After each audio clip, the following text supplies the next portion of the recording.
All right, me. It is November, early November, and I just read in one sitting John Steinbeck's The Pearl.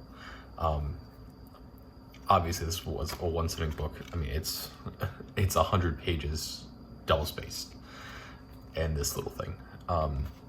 Very very easy read. It's more so a long short story than a novella, in my opinion, because novella is such a hard term to really define. But The Pearl, very, very fantastic. I understand why it is taught and used in so many different ways, especially at the high middle school to early high school level, because it is so quick, so easy to read.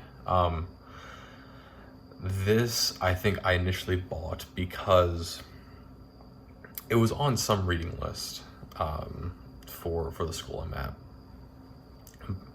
when I initially bought it. But then, as I really learned at the school, that is on there just because it's on there, versus what ends up usually getting taught at the 9th grade level for the school, which is mice and men, which makes a lot of sense, right? But that's besides the point. The Pearl, very, very quick read. Mexican natives, they don't really get described all that much, but they're living in La Paz, and they are poor divers, and they dive for pearls, and they have to go and then sell the pearls that they collect. Our main characters find massive, huge, wonderful, beautiful pearl, and go out and, it's a pearl that's supposed to change their lives, right? And in doing so, it changes their lives for all the worse, right?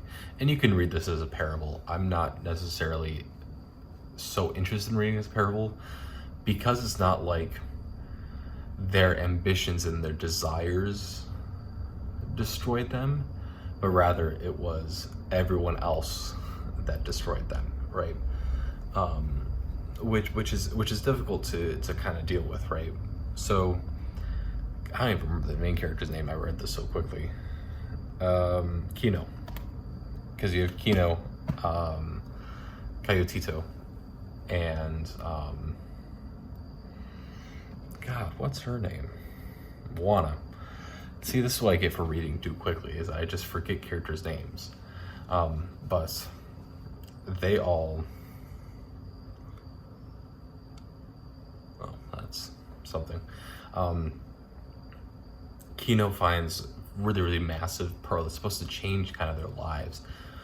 And the first part is describing how everyone else kind of reacts to finding the pearl, right? Small, poor town, you see this all the time, in which one person finally or ends up with some sort of resources, and it becomes a town event that this person has resources, right? Usually you can look at this in the way of, like, in modern times, right, when you have star athletes that or really gifted, intelligent kids that are coming from very poor backgrounds, or very impoverished backgrounds, or backgrounds that they don't necessarily, doesn't always come from that area. And so it's everyone else in the town is thinking about, how am I going to use this to my own advantage, or how is this going to help all of us? And Kino's thought really becomes, I'm going to use this wealth to then ensure that my son Coyotito has an education, because if he has an education, he can then help us, right? It's the long form of thinking, right? Which is very hard to do when you're in an impoverished situation, right? Of where, instead of thinking about tomorrow, or like what instead of thinking about tomorrow, you're thinking about next 10 years down the road, which is hard to do when you're in that sort of situation. but Kino tries to think that way. They go to try to sell the Pearl, and what we learn is that all the Pearl buyers, they say that they're all independent, but in reality they're all working for the same person, right? It's the same issue that the United States had for quite a long time in terms of farming, right? Of where it says that, oh, we're all, independent contractors or independent, whatever, to go and buy grain or buy whatever to then sell it to the larger market. But in reality, right, because you have only a few companies that buy these things, then all of these people end up working for the same company. And so everyone knows, exactly what it is. And Kino makes the decision. He gets offered a really, really low price for the Pearl.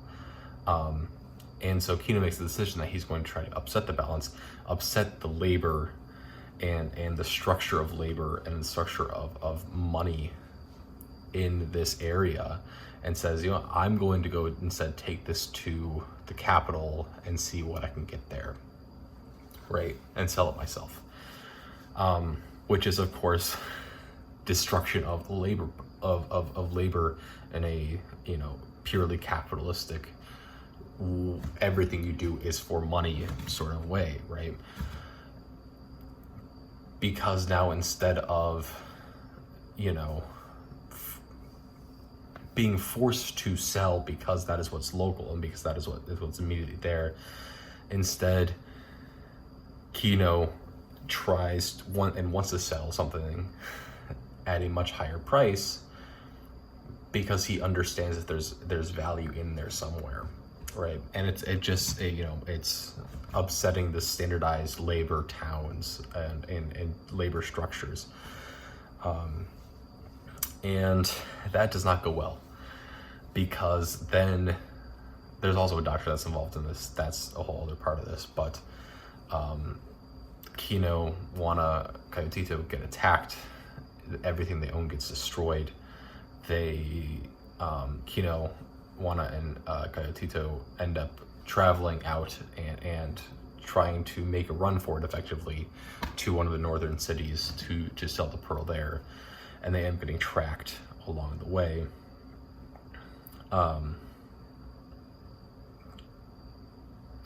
Kino tries to throw everyone off their tracks. Kino ends up taking out all three of the trackers that are following them. The last one that he takes out, the first one that he takes out has a rifle with him. Kino takes the rifle and is going to use it against the third one. He uses it against the third tracker, only to then realize, after calming down a little bit from his rage, that the bullet that he has just fired, the way he fired it, it either went directly through or it bounced or something, whatever, and then also ended up killing Kayotito, who was basically hiding, up a mountain a little bit. And they come back and then they throw away the Pearl, because it's a object that, because of how much a desire and how much it represented of possibilities, it then destroyed everything, right?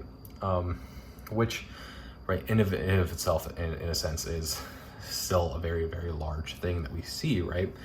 Of where, because this is just what I can think of immediately, right? When you look at athletes and young men that look like they're going to go and make a lot of money because they look like might turn pro, whether it be through the NBA or through NFL, or even,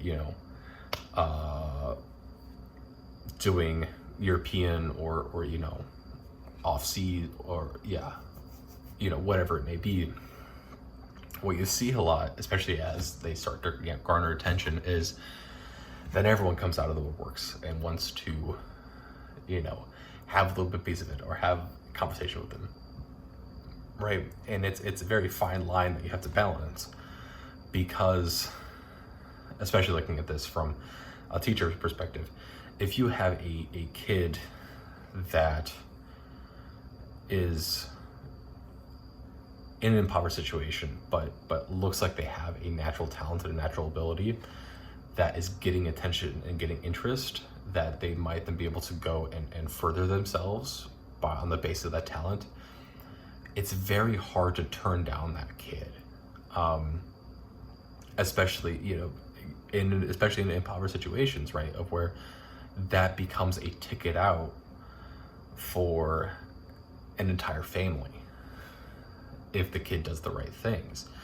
And so, you're in my opinion, and what I've seen happen is you're willing to let a little bit more slide because of that.